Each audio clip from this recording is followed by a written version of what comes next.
anak di bawah umur kini ikut jadi pejuang Papua Merdeka. Konflik bersenjata berpanjangan antara militer Indonesia dan organisasi Papua Merdeka (OPM) kini melibatkan remaja yang masih di bawah umur sebagai generasi pejuang kelompok separatis.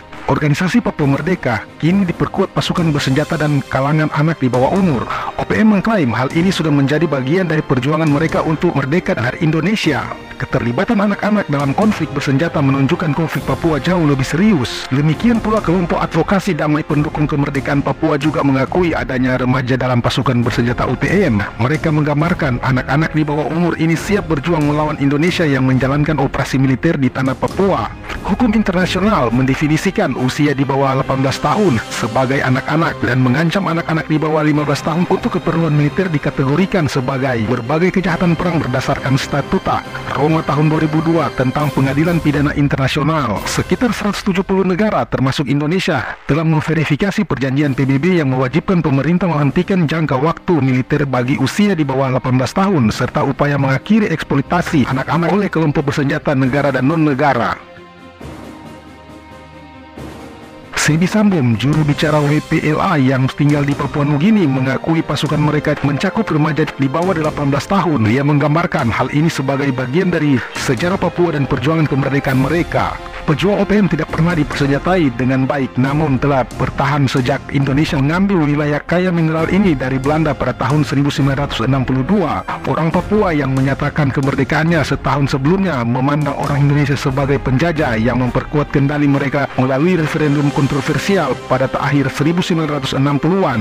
Bagi pemerintah Indonesia, Papua merupakan wilayah kaya sumber daya mineral yang tidak akan pernah tersisa. Para pejabat mengatakan wilayah itu adalah hak Indonesia berdasarkan hukum internasional karena merupakan bagian dari Hindia Belanda yang merupakan dasar bagi wilayah Indonesia.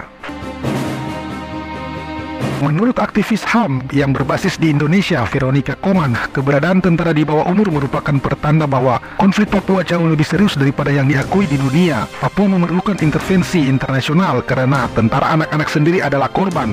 Pendekatan keamanan pemerintah Indonesia telah menciptakan konflik yang tidak dapat diatasi dengan membinasakan generasi demi generasi orang Papua.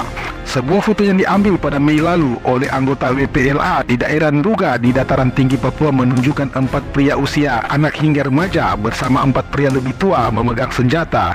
Sebuah video daerah yang sama awal tahun ini menunjukkan anak-anak yang sama, satu memegang senapan, serta remaja lainnya di antara sekitar 40 pria bersenjata yang mendengarkan pidato tentang kemenangan militer mereka sejak 2017.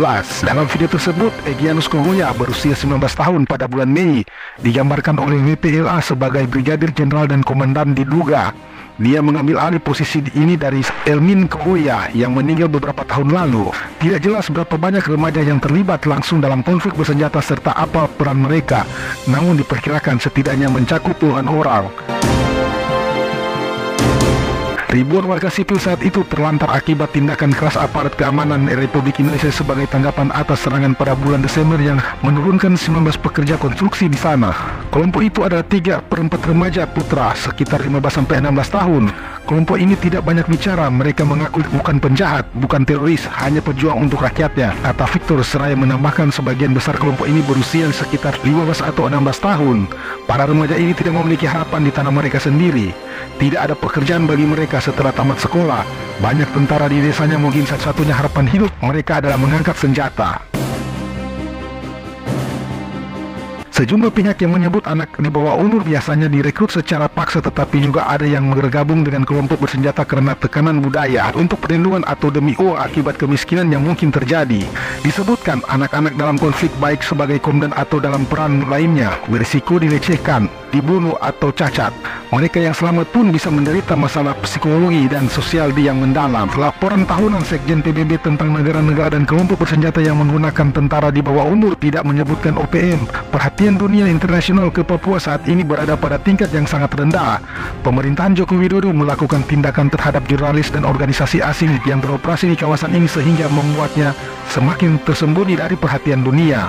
Papua mencakup hampir seperempat luas daratan Indonesia dan kaya dengan hutan tropis dan sumber daya mineral, termasuk salah satu tambang emas dan tembaga terbesar di dunia. Sebagian besar wilayah Papua tetap berada di luar kendali pemerintah Indonesia karena faktor keterpencilan, medan yang bergunung-gunung, serta hutan lebat.